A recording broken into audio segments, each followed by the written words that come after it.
Scraps is something a lot of us have a lot of, and today I'm going to show you how to make a little patchworky, very casual, random patchwork of your little scraps that you don't really know what else to make of. So I'm emptying my bag of little scraps here onto the table, and basically this is just a fun way of doing it. There is no real thought behind a lot of it. It's just seeing, okay, what do I have?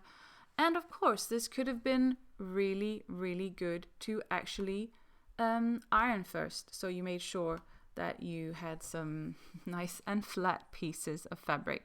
I didn't do that. So I just stitched them together where I think it looks good, where I think it makes sense, trying to keep them as flat as possible, and then cut a little bit of the excess fabric off. So all the time I keep track of what do I have?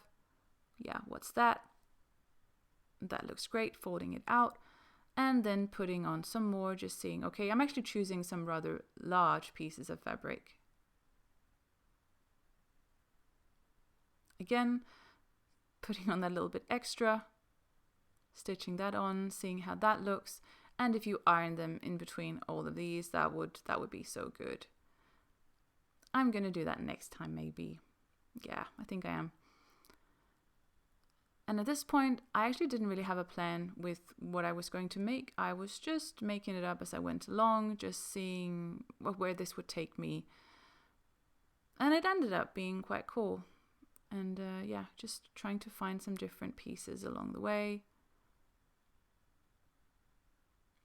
And that actually fitted in really well, but I should of course stitch that long end together first. That would have made it a lot easier. Instead, I had to then fold a little bit to the side, and yeah, I kind of created a little dent in it.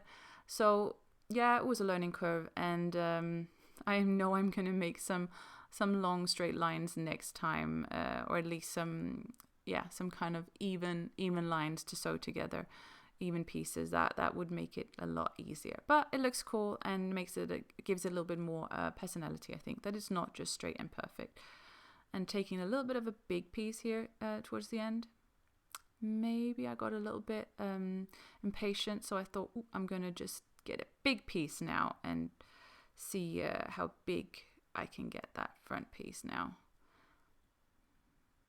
Yeah, and that was kind of triangular, that blue spaceship piece I put on, so I chose another triangular piece to put on the other side, so that in the end then made more of a normal rectangular shape.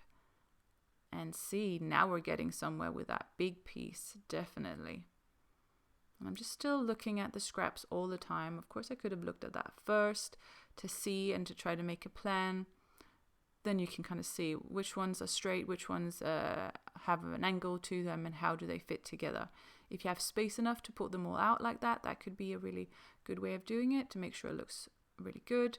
So here I'm trying to see, okay, how does that fit? Okay, that just gets cut off. Fine. And stitching that piece together. See, now I've got a little bit more to work with.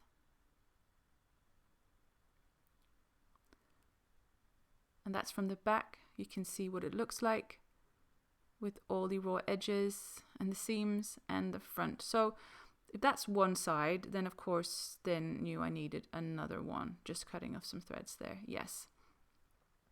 So off to find some other pieces. What looks good? I've got a long one there. Again, I'm saving some time, stitching some long ones together.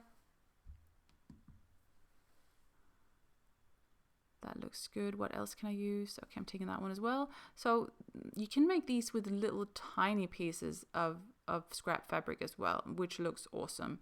And maybe that was my intention to start out with, but I think I just got impatient and I just found that I had these actually rather large pieces and that I could use them instead. So that's what I did.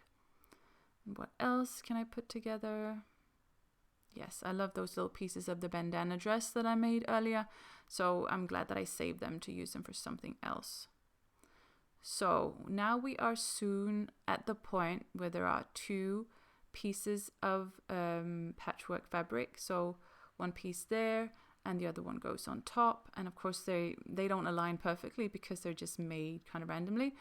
But here's a pillow, and I'm just cutting around that pillow with a bit of a couple of centimeters seam allowance approximately, which turned out to actually be a little bit too much because I had to make it smaller later in the process.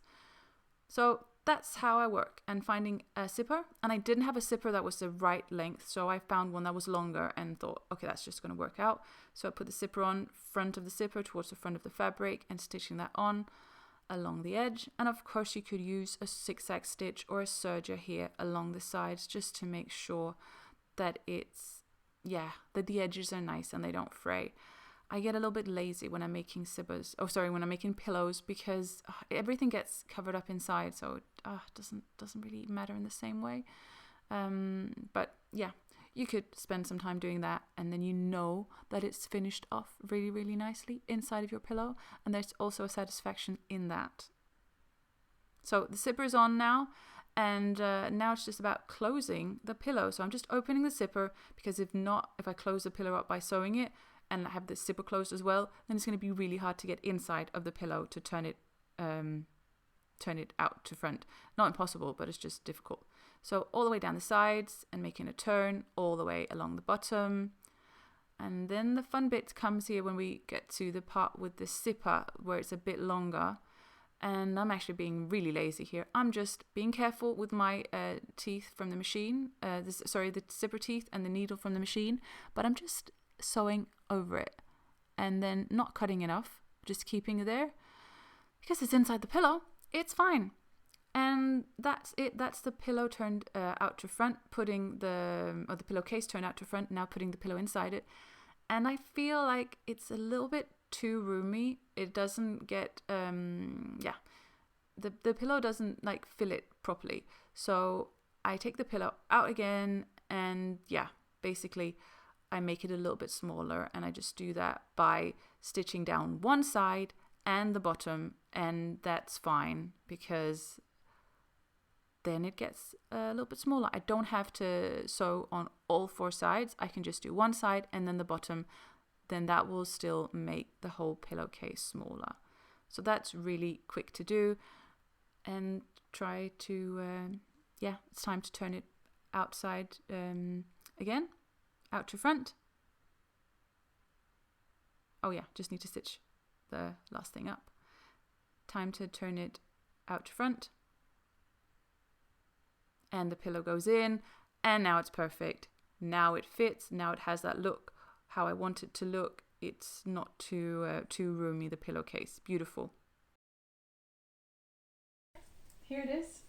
As you've seen, I like it. I like the randomness. It was quick and fun to make, and it's just like a very nice project that you don't have to think very much about. You can just, find some pieces, stitch them together. Simple. It doesn't have to make sense. You just, find colors you like next to each other, and you have that big pile of scraps, and suddenly that pile is a little bit smaller.